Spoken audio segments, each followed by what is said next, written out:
Hari ini kami akan menghadirkan informasi tentang Antartika yang misterius. Kita tahu iklim global yang tidak normal sekarang erat kaitannya dengan manusia. Ada sebuah laboratorium di Denver Federal Center atau Pusat Federal Denver, Amerika Serikat. Laboratorium ini mengumpulkan es core atau inti es dari berbagai era dari Antartika atau tempat lain dan menyimpannya di laboratorium ini. Salah satu sumber utama berasal dari Antartika. Ternyata karakteristik suhu ekstrim rendah di Antartika membuat penyimpanan informasi inti esnya lebih baik daripada batuan sedimen. Saat ini inti es tertua yang terkumpul di laboratorium ini berusia 2,7 juta tahun. Para ilmuwan dapat merekonstruksi model iklim dan atmosfer dahulu kala dari komposisi gas dan struktur molekul inti es tersebut dan memprediksi masalah yang mungkin dihadapi umat manusia di masa depan dan menemukan solusinya. Nah pemirsa, mungkin terlintas dalam benak kalian, suhu iklim di Antartika ekstrim rendah sehingga tidak ada manusia yang dapat hidup di sini sejak zaman kuno. Ini menunjukkan bahwa Antartika adalah salah satu dunia yang belum atau tidak kita ketahui dan bahkan merupakan tempat terbaik untuk melakukan banyak kegiatan rahasia, dan selama ini selalu ada banyak rumor tentang dunia Antartika. Hari ini mata ketiga akan membahas sejenak tentang Antartika yang misterius. Antartika. Sebelumnya mari kita mengenal Antartika. Antartika memiliki luas sekitar 14 juta kilometer persegi dan merupakan benua terbesar kelima di dunia. Karena suhunya sekitar minus 63 derajat Celcius sepanjang tahun, maka tidak cocok untuk kelangsungan hidup manusia. Tidak ada yang menghuni, artinya tidak ada yang tahu keberadaan Antartika. Sampai pada tahun 1820, Laksamana Fabian Gottlieb von Bellingshausen menemukan Antartika selama pelayarannya. Namun, dalam hal ini ada fenomena yang tidak dapat dijelaskan, yaitu peta Piri Reis. Peta ini ditemukan di perpustakaan Turki pada tahun 1929.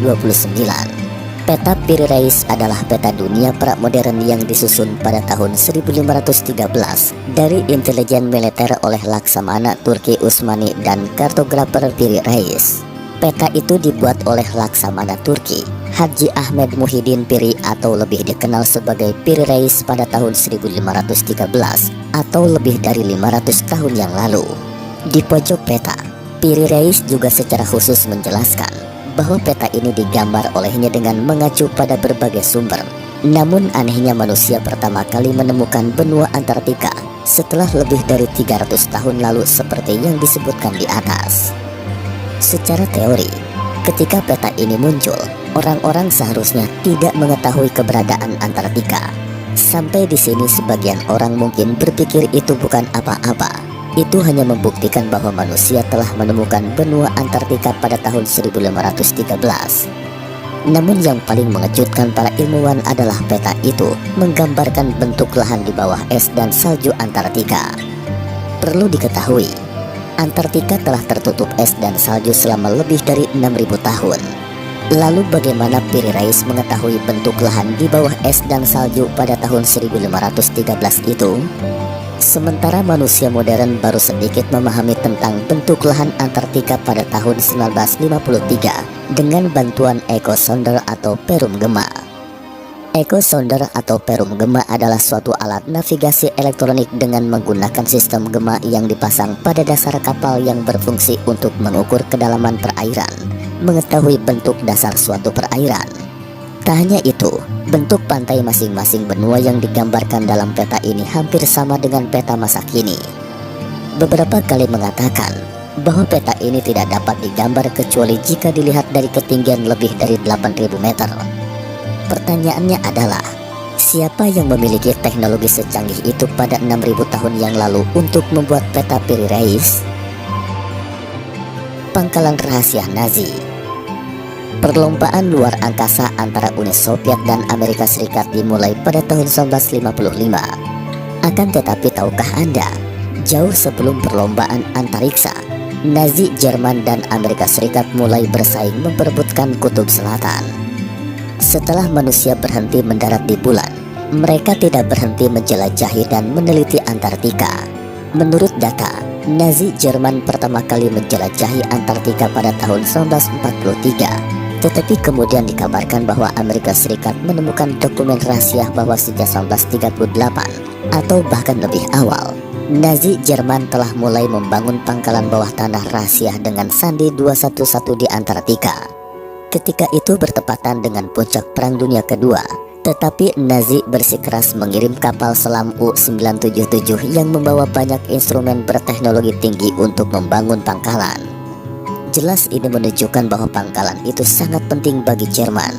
Tetapi tak lama setelah berakhirnya Perang Dunia II, sekitar 54 kapal selam U-977 hilang.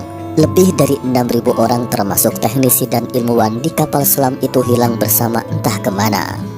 Hal ini membuat orang berpikir apakah orang-orang itu masuk ke bawah tanah Antartika setelah Perang Dunia II. Bahkan ada yang berpikir bahwa Hitler tidak bunuh diri tetapi masuk ke bawah tanah Antartika. Operasi High Jump, program pengembangan Antartika Angkatan Laut Amerika Serikat. Tidak hanya Jerman, pada tahun 1946, Amerika Serikat juga melakukan operasi eksplorasi Antartika skala besar yang disebut Operation High Jump. Dalam operasi ini, Laksamana Muda Richard F. Lindbergh Jr. memimpin sebuah kapal induk, 13 kapal laut dan kapal selam, serta 23 pesawat, termasuk fisikawan dan ahli biologi. Total lebih dari 4.700 orang ke Antartika. Selama ini orang-orang selalu merasa bahwa operasi High Jump Amerika pada saat itu bukan untuk menjelajahi Antartika. Pasalnya Perang Dunia II baru saja berakhir pada tahun 1945, namun Amerika justru meluncurkan operasi besar-besaran pada saat seperti itu, sepertinya lebih mirip untuk berperang. Pada tahun 2017, seorang hacker yang mengaku Anonymous membeberkan sebuah rahasia yang mengejutkan di dunia maya. Menurut hacker itu, alasan Amerika Serikat meluncurkan operasi High Jump itu karena setelah Perang Dunia II, Amerika Serikat menemukan sejumlah kapal selam dan ilmuwan Nazi yang menghilang secara misterius. Sebenarnya sejak sebelum Perang Dunia II, Nazi Jerman telah menguasai teknologi tinggi seperti alien yang membuat piring terbang. Namun Amerika Serikat tidak menemukan dokumen penting ini ketika mencari pangkalan Nazi ini setelah Perang Dunia II. Menurut informasi yang diketahui militer Amerika Serikat pada saat itu, orang-orang tersebut telah ke Antartika. Jadi Amerika Serikat pun segera mengirim personelnya ke Antartika. Akan tetapi anehnya, operasi High Jump semula dijadwalkan tinggal di Antartika setidaknya selama 8 bulan. Setelah 8 minggu tiba di Antartika yang jaraknya ribuan mil, militer Amerika Serikat dengan cepat mengevakuasi semua personilnya dengan alasan 3 pilot jatuh dan tewas selama misi penerbangan. Jadi mereka meninggalkan Antartika lebih awal dari jadwal semula. Laksamana Muda Richard F. Lindbergh Jr. yang memimpin operasi High Jump saat itu dikirim lagi ke Antartika pada tahun 1956 untuk membangun pangkalan. Ketika dia kembali ke Amerika Serikat dari Antartika, dia ditemukan meninggal di rumah karena serangan jantung pada 11 Maret 1957. Anehnya sebelum meninggal, dia selalu mengatakan kepada teman-temannya bahwa Amerika Serikat perlu waspada dan antisipasi serangan pesawat dari kutub utara dan selatan. Sehingga ada yang berpikir bahwa besar kemungkinan Richard yang tiba-tiba tewas karena serangan jantung itu dihabisi nyawanya. Tetapi yang lebih ingin diketahui orang-orang adalah apa maksud Richard dengan serangan pesawat yang disebutkan ketika itu, dan apa tujuan sebenarnya dari operasi High Jump. Bukan DNA bumi.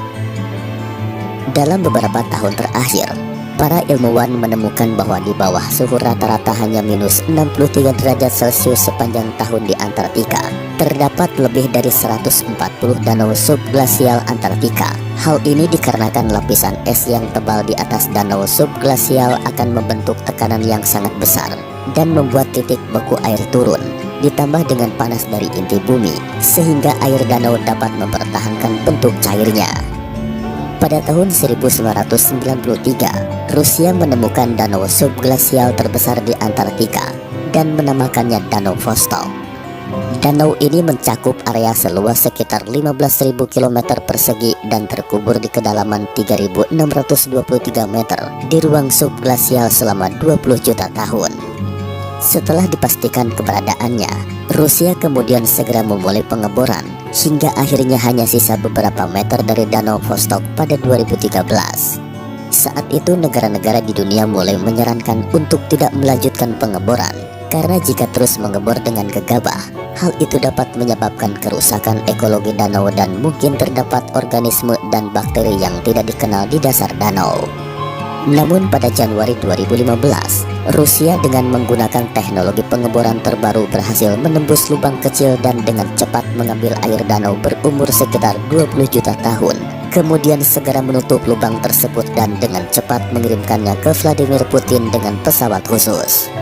Dr. Sergei Bulak dari Institut Fisika Nuklir St. Petersburg, Rusia juga mengatakan kepada wartawan bahwa ada organisme tak dikenal di dasar danau dan susunan DNA organisme itu bukan DNA bumi. Yang membingungkan adalah Dr. Sergei tiba-tiba meralat pernyataannya beberapa hari kemudian. Dia mengatakan bahwa dia keliru menilai karena sampelnya terkontaminasi pada saat itu, jadi tidak ada perkembangan baru di Danau Vostok. Menurut Anda mungkinkah itu? Kita dalam bahaya. Pada tahun 1935, pilot Amerika Lincoln Ellsworth menemukan piramida ini dalam penerbangannya. Saat internet semakin berkembang, semakin banyak orang yang menaruh perhatian pada piramida Antartika ini. Lalu pada tahun 2016, ada yang menggunakan Google Earth memotret dua piramida kecil di samping piramida ini. Saat itu, kejadian ini menarik banyak perhatian karena susunan ketiga piramida tersebut mirip dengan piramida Mesir. Sebagai perbandingan, memang tampak sangat mirip, meskipun ada ahli yang mengatakan bahwa itu hanyalah gunung biasa. Namun sepertinya tidak ada lagi gunung kedua yang mirip dengan piramida di dunia ini. Coba Anda perhatikan sejenak piramida Antartika ini, memiliki 4 sisi seperti piramida Mesir. Selain itu, mungkinkah pegunungan yang terbentuk secara alami dengan keempat sisinya yang sangat simetris satu sama lain ini bisa begitu kebetulannya juga membentuk 4 sisi simetris seperti piramida? Tak lama setelah penemuan ketiga piramida tersebut pada Desember 2019, Buzz Aldrin yang pernah mendarat di bulan bersama Armstrong tiba-tiba memosting gambar piramida Antartika di Twitternya dan menulis, "Kita dalam bahaya." Namun Buzz Aldrin menghapus tweet tersebut tak lama setelah dirilis. Belakangan diverifikasi bahwa Buzz Aldrin berada di sebuah rumah sakit di Selandia Baru ketika dia memposting tweet itu, sebab dia tiba-tiba merasa tidak sehat dalam proses menjelajahi Antartika, jadi segera dibawa ke rumah sakit. Saat itu publik Amerika pun terkejut. Mereka berpikir ada apa dengan Buzz di usianya yang ke-86 tahun tetap saja bersikeras ke Antartika dan memposting tweet ini. Belakangan, ada yang menyimpulkan bahwa tweet Buzz itu mungkin dipalsukan oleh seseorang menggunakan Photoshop. Tetapi Buzz tidak mengklarifikasi tweet tersebut secara terbuka setelahnya.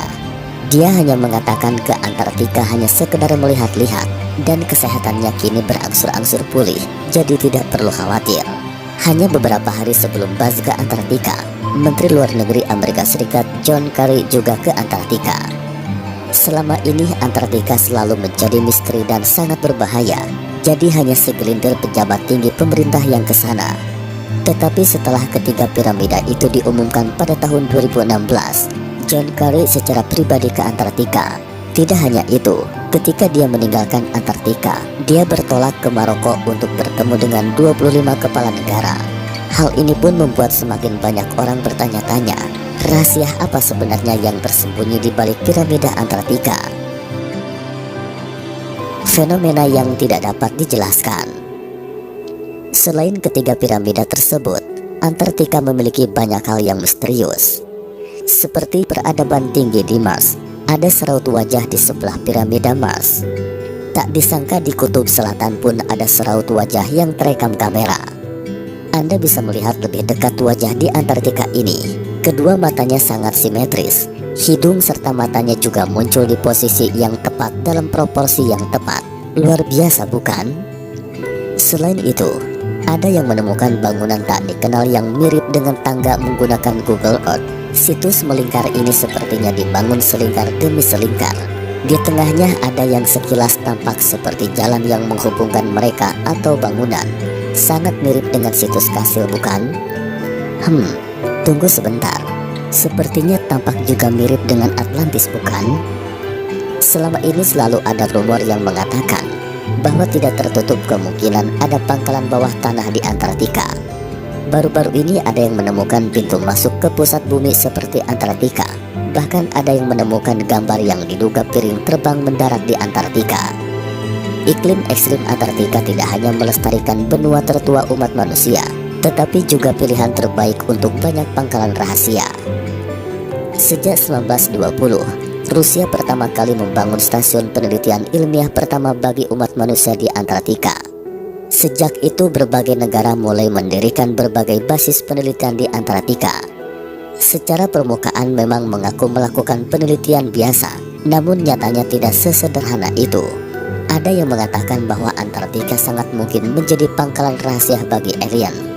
Bahkan ada yang berpikir bahwa Antartika adalah pintu masuk ke pusat bumi atau Atlantis itu berada di Antartika dan sebagainya. Bagaimana menurut Anda? Sampai di sini ulasan kami. Mata ketiga membawa Anda untuk memandang dunia. Terima kasih telah menonton. Jika Anda menyukai video ini, jangan lupa klik like, subscribe, dan share. Jangan lupa kunjungi selalu channel Mata Ketiga untuk mengetahui informasi tentang peristiwa misterius lainnya. Jika Anda punya usul dan pendapat, silahkan tinggalkan komentar. Terima kasih dan sampai jumpa lagi di episode berikutnya. Salam.